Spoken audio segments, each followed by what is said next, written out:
1993년 7월 서울에서 태어난 저는 경기도 고양시로 들어와 초등학교 2학년까지는 할머니 할아버지 손에서 자랐습니다. 그러다 2학년 때 김포로 이사를 왔죠. 그때는 학교 끝나면 태권도나 검도장에서 관장님이나 사범님들이 와서 각종 아이템으로 아이들을 유혹하던 시기였죠. 그래서 저도 초등학교 3학년부터 6학년까지 검도를 다녔습니다. 그리고 무난하게 중학교를 졸업하는가 했는데 문제가 생겼습니다. 고등학교 진학시험을 떨어진 거죠.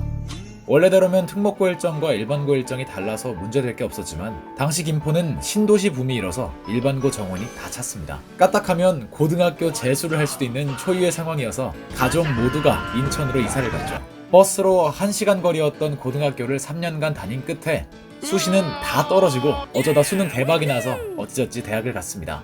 대학교 들어가자마자 영어 과외로 용돈벌이를 했습니다. 지금 생각해보니 그때부터 강의를 시작한 거네요. 대학교 2학년을 마치고 일주일 뒤 군입대를 했는데 운 좋게 카투사에 들어갔습니다. 2013년부터 2015년까지 열심히 꿀을 빨고 열심히 나라를 지키고 돌아왔습니다. 모처럼 일반인의 신분으로 롤을 하던 중이었는데 전화가 왔습니다. 예전에 다니던 학원에서 영어 선생으로 일해볼 생각이 없냐더군요. 처음으로 사회생활을 하게 됐습니다. 당시 9명이던 학생을 반년 만에 30명까지 늘려서 능력을 인정받았지만 대학생활과 병행하기는 참 힘들더라고요.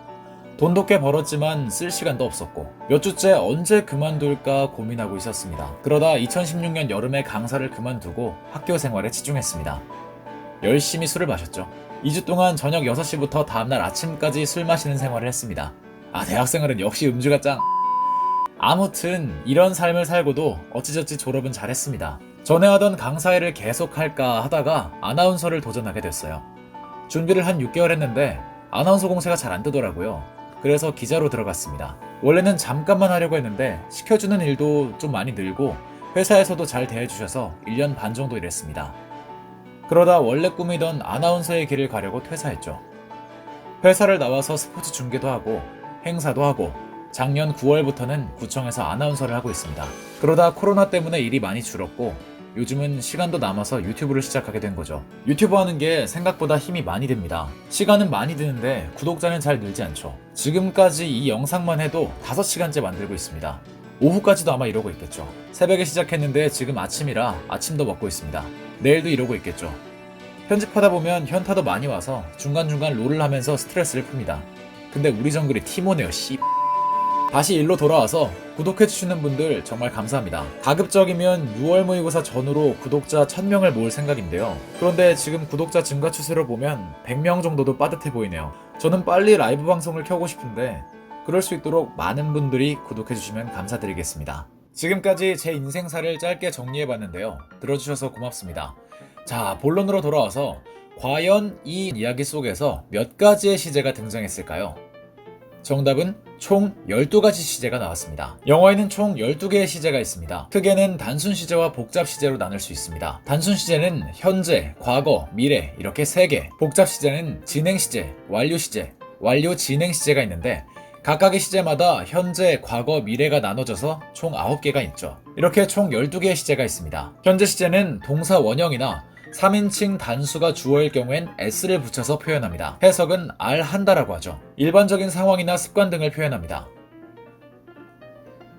과거 시제는 ed를 붙이거나 불규칙적인 변화를 합니다. 했다라고 해석하죠. 과거의 어느 한 시점을 말합니다.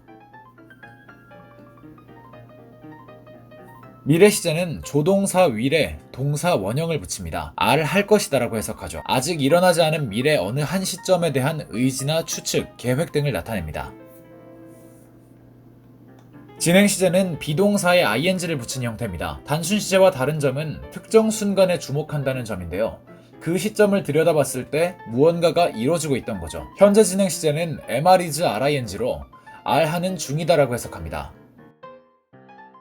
과거 진행은 was were ring로 하는 중이었다라고 해석하죠. 미래 진행은 will be ring, 하는 중일 것이다 라고 해석합니다. 완료 시제는 우리나라에 없는 시제입니다. 기본 개념은 두 시점을 이어준다인데요.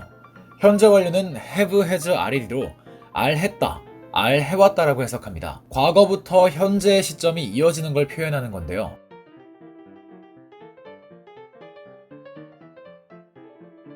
그런데 해석을 보시면 R 했다라는 부분은 단순 과거와 해석이 똑같습니다. 그럼 둘의 차이가 뭐냐? 이 예문을 보시면 이해가 편할 겁니다. A. I lost my wallet. B. I have lost my wallet. 자, 여기서 A와 B는 지갑을 찾았을까요? 못 찾았을까요?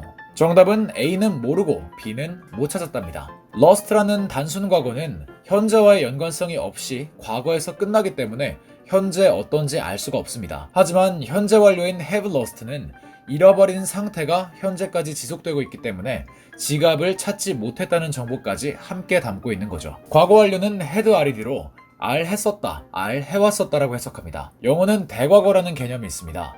과거보다 더 과거를 말하죠. I had learned Kendo from 2002 to 2005. 이 문장에서 2005년은 과거죠.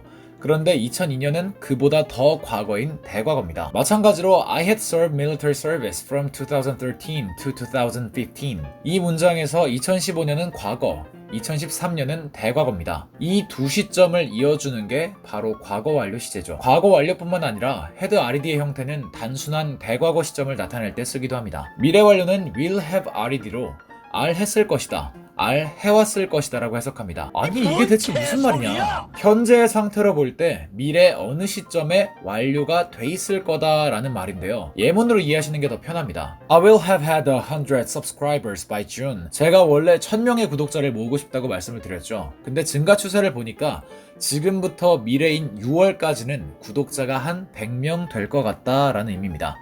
일반적으로는 시점을 나타내는 by와 함께 쓰죠. 마지막으로 완료 진행 시제는 이름 그대로 완료 시제와 진행 시제가 합쳐진 형태입니다. have RED와 be 플러스 ing가 섞인 형태로 비동사의 RED 형태에 해당하는 bean이 들어가죠. 두 가지 시제가 결합됐기 때문에 기본적으로는 두 구간으로 나눠서 해석하는 게 맞습니다. 먼저 현재 완료 진행 have has been RING R 해왔고 R 하는 중이답니다. I have been working on this video for 5 hours. 5시간째 이 영상을 작업해왔고 지금도 작업하는 중이란 의미입니다. 과거 완료 진행 had been RING R 해왔었고 R 하는 중이었다. I had been thinking of when to quit for some weeks. 몇 주째 언제 그만둘지를 고민해왔고 당시에도 계속 고민하는 중이었다는 의미죠. 마지막으로 미래 완료 진행 will have been RING R 해왔을 것이고 R 하는 중일 것이다. I will have been working on this video by afternoon. 5시간 전부터 작업을 해왔지만 아직도 안 끝나서 오후까지 이 영상 작업을 해왔을 것이고 그때도 계속해서 하는 중일 것이다 라는 매우 슬픈 얘기입니다. 자, 이렇게 총 12개의 시제를 알아봤는데요. 사실 일상생활이나 수능 독해에서는 단순 시제 3개와 현재 진행, 과거 진행, 현재 완료, 과거 완료 정도만 알아도 뭐 큰 지장이 없습니다. 그래도 12개의 시제 형태와 해석을 외워두셔야 하는 이유는 바로 서술어를 찾기 위해서입니다. 시제의 형태를 알지 못하면 어디서 어디까지가 서술어인지 헤매면서 독해가 느려지거나 오역을 하게 되기 때문이죠. 이참에 꼭 외워두시길 바랍니다. 마지막으로 정리된 화면 보시면서 마무리하겠습니다.